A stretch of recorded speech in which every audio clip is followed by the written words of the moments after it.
I'd like to read you something from Castaneda.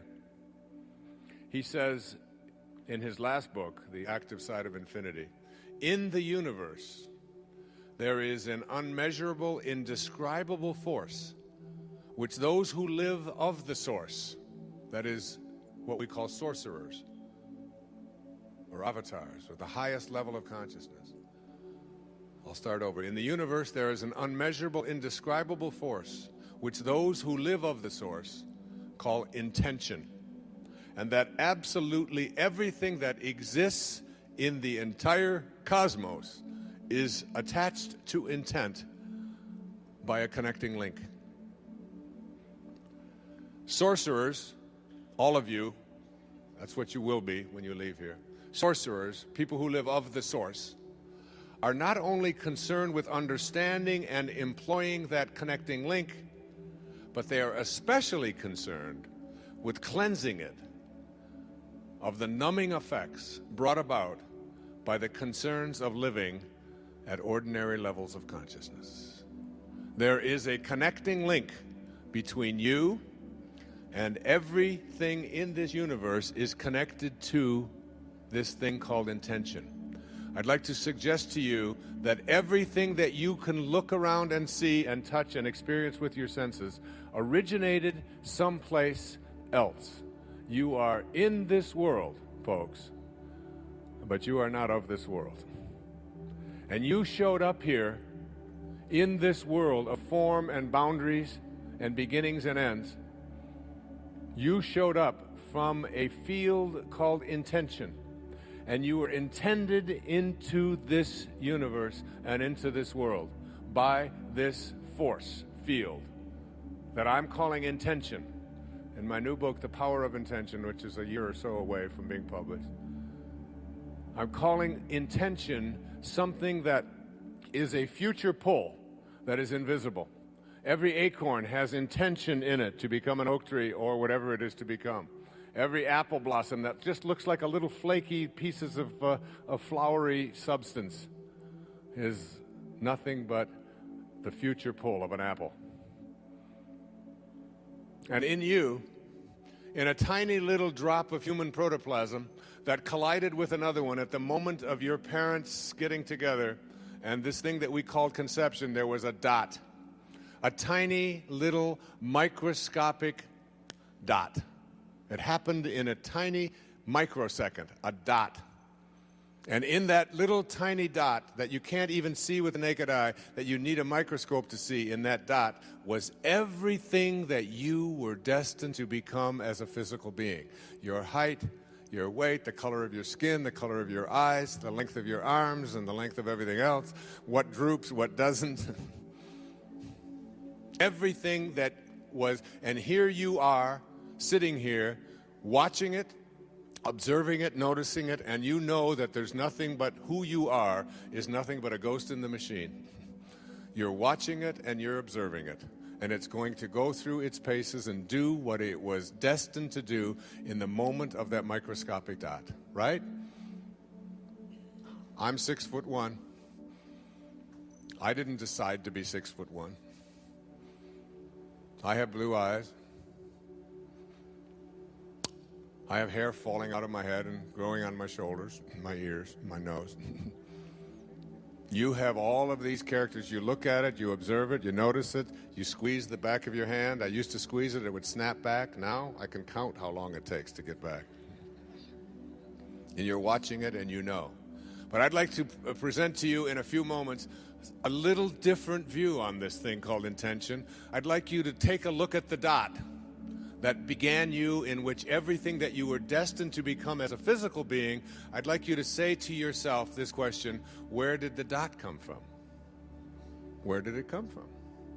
You think it came from the sperm of your father and the collision with the egg of your mom? Forget it.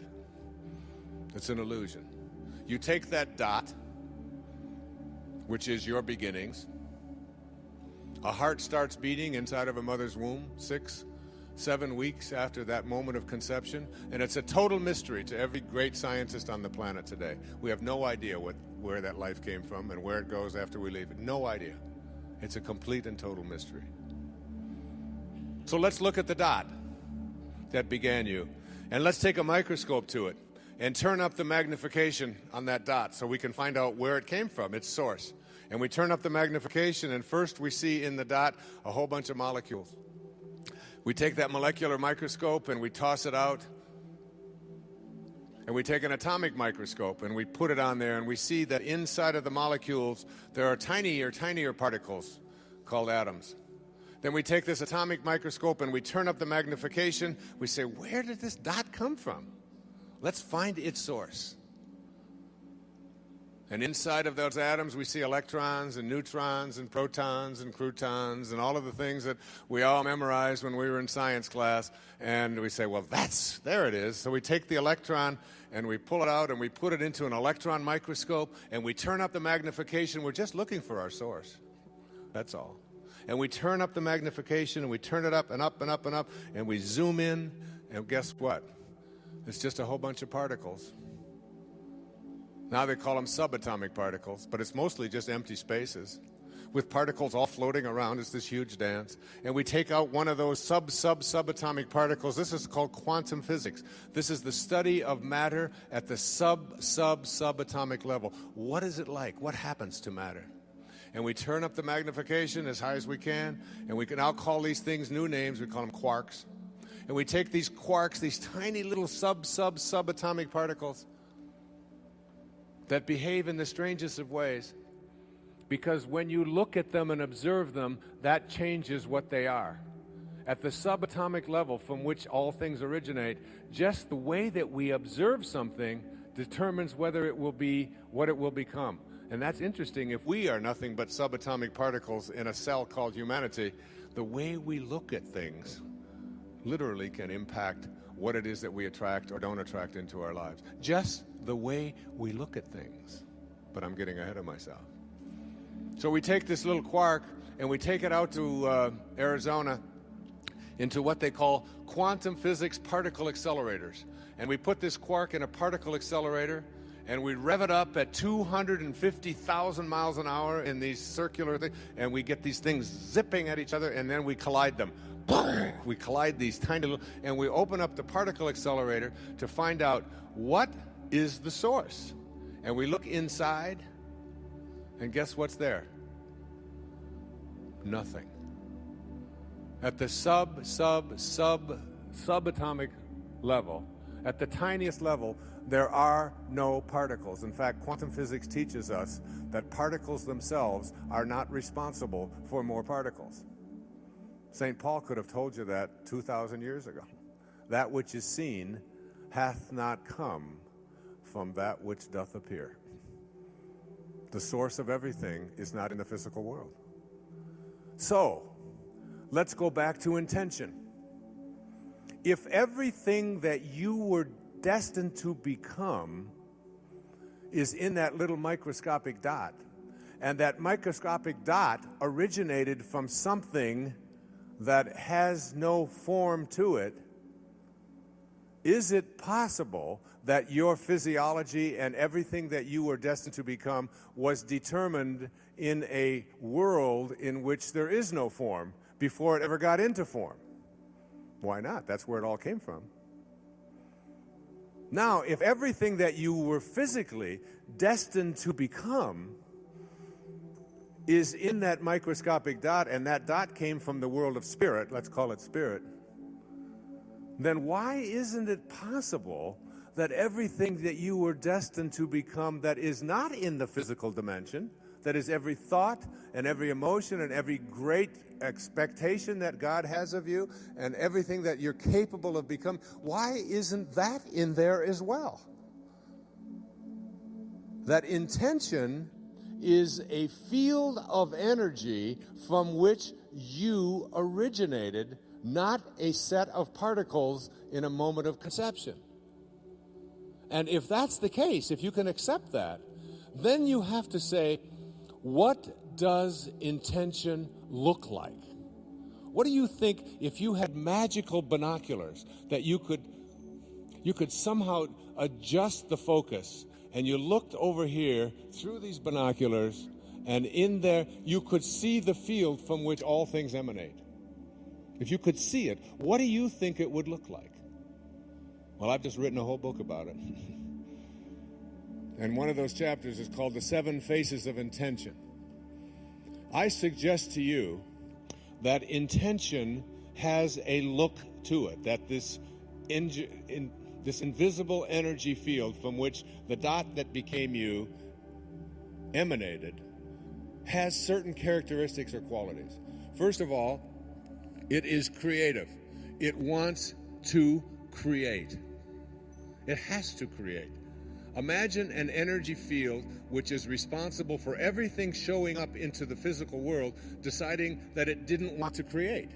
It's too much work, I'm tired, I don't want to do this. It is in a constant state of creativity. It is also, the second quality is that it is everything that it allows to come into the energy field of the world of boundaries. It is kindly toward. Kindness and intention go hand in hand. It doesn't create things that it doesn't want, that it doesn't think that it should be kindly toward.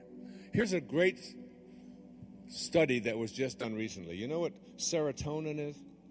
It's the substance in the brain that when you have more of it, you are feeling more peaceful.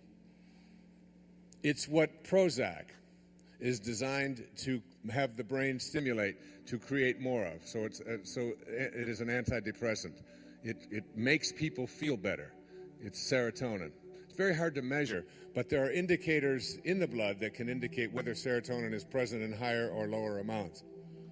It's what you take Paxil for. It's what you take Wellbutrin for. It's what you take Buspar. All of these various names that we have for antidepressants are nothing more than just things that stimulate the brain to produce more serotonin. Here's a study. The recipient of an act of kindness, any act of kindness. You look nice today. May I help you with this? Here's $10. Go out and get yourself something for lunch. Let me pay off your loan. Is there anything I can do? Can I carry this for you? An act of kindness. Would you like to take my seat? It's okay. I don't mind standing. Whatever it is. When a person is the recipient of an act of kindness, serotonin levels are increased in the brain and the immune system is strengthened. Imagine.